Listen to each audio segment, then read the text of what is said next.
سرخط خبرهای مهمترین: تلاش مقامات برای پیشگیری از تولید بیت کوین. روسیه 27 شهروند تاجیکستان را از ایران خارج کرده است و آشکار شدن دزدی نیم میلیون سومانی در نارک.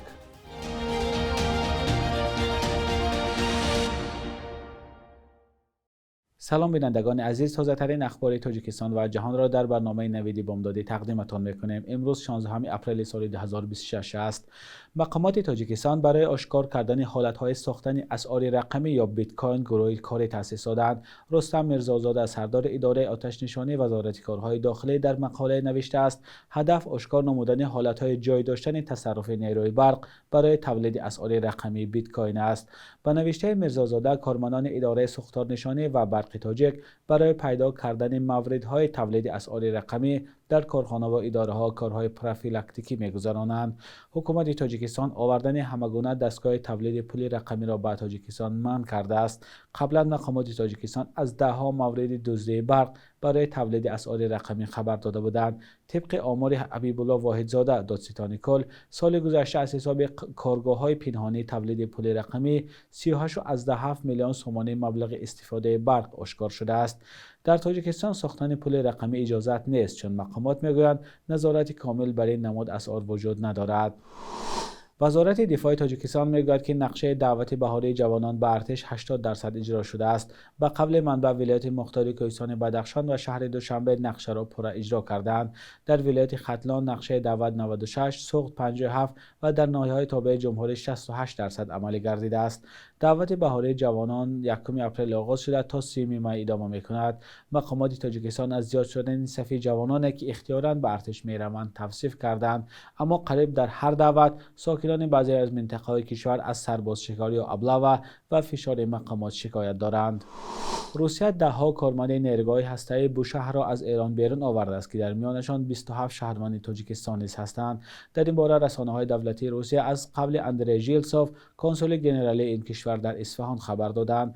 به قبل منبع این 27 شهروند تاجیکستان در نیروگاه هسته‌ای بوشهر کار می‌کردند، اما درباره این تاجیکستانی‌ها معلومات بیشتر در دست نیست. همچنین روز 15 اپریل 81 بلاروسی، 4 ارمنستانی، 3 ازبکستانی و چند شهروند قزاقستان و اوکراین هم که در نیروگاه بوشهر کار می‌کردند از ایران بیرون شدند.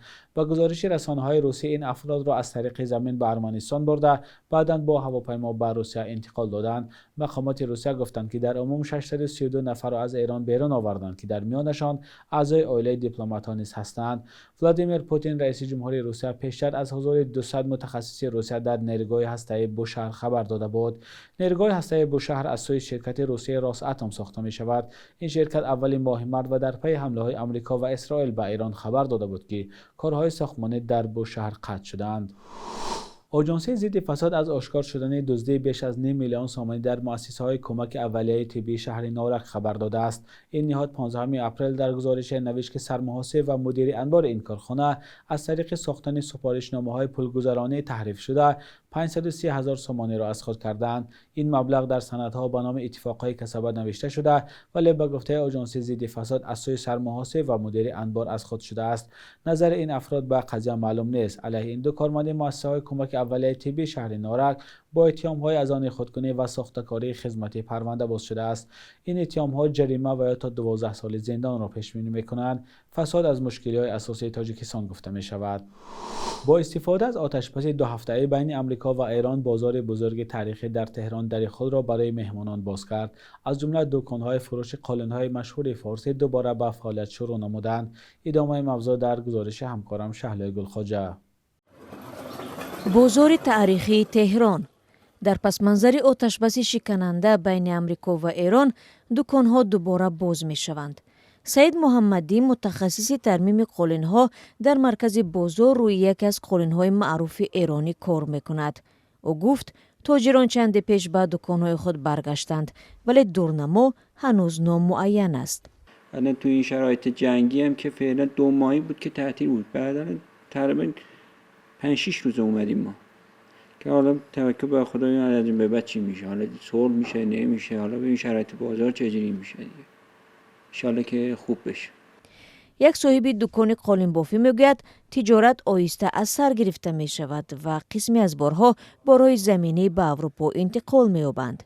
در یک دکان خرد در آشیانه دوم بازار محمد آغاسی به برقرار کردن رنگ‌های قالین مشغول است. او میگوید صرف نظر از خطر جنگ باید زندگیش را پیش برد. میایم ما با جنگ تشدید میشه، ما برای مشروع چاره‌ای نداریم، بالاخره باید یه مشروعیتی برای مردم داشته باشیم، ما نداریم، مردم سخت شده. سید محمدی در تخانه خود حرفای آغاسی را درباره نااستوار بودن منبع درآمدشان تکرار کرد. خب شرایط سخت دیگه، حالا کار نکردیم، درآمدی هم نداشتیم، درآمد ما فقط کاره. یک روزی که کار نکنید چی هم درآمدی هم نداریم. فعلا که تا حالا به مشکل نخوردیم، اگه ادامه نداشته باشه حالا خدا را شکر خوب بوده. اما بعد از ناکام شدن مذاکرات امریکا و ایران در آخر هفته کسی نمی‌داند که این آرامی نسبی تا کی ادامه خواهد کرد.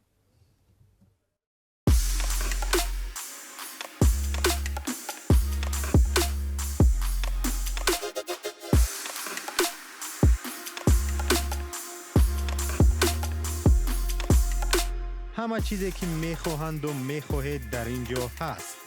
تازه ترین اخبار، گزارش های ویدیویی، شرح حادثه و تحقیقات ژورنالیستی.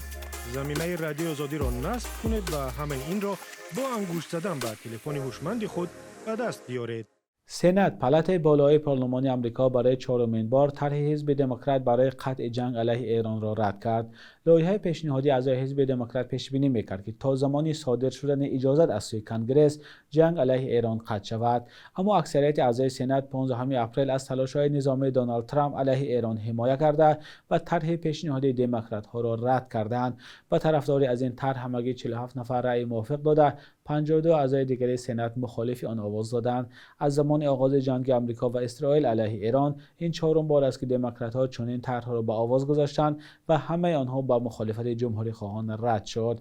اکثر کرسی‌های هر دو پالات کنگره در اختیار حزب جمهوری خواه است. جنگ در خاورمیانه با حمله‌های آمریکا و اسرائیل به ایران و عملیات اسرائیل در لبنان در تاریخ 28 فوریه آغاز یافته باعث به مرگ هزارها و بیخانه و جای شدن میلیون‌ها نفر شده است. حالا بخش یک روزی تاریخ است که مهمترین تحولات را در 16 اپریل در سالهای گذشته فرا می‌گیرد.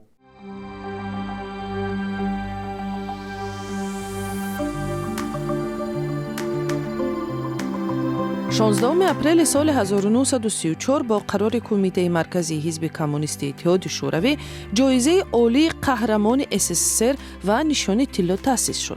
با این جایزه عالی سالهای بعدی نزدیک 13,000 نفر از جمله 64 ساکنی تاجیکستان و اکثر آنها برای کارنمایی در جنگ دوم جهان قدردانی شدند.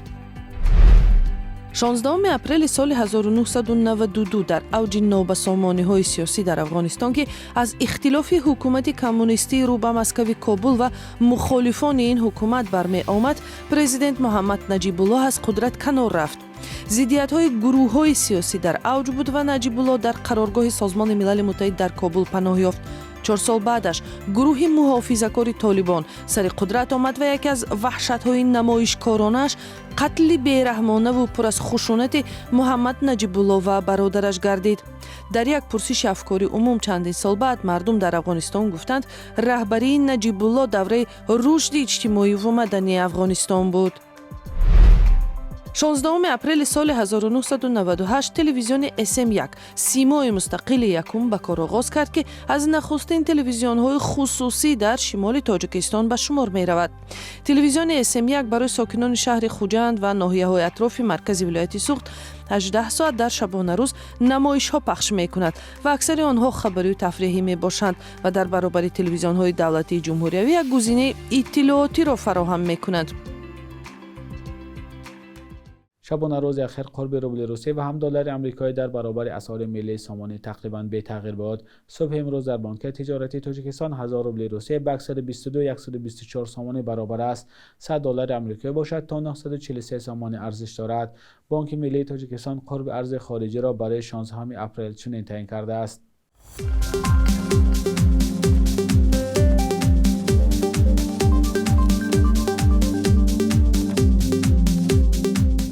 بینندگان عزیز، به پایان برنامه نویدی بامدادی رسیدیم. ممنون از همراهیتان تا آخر برنامه.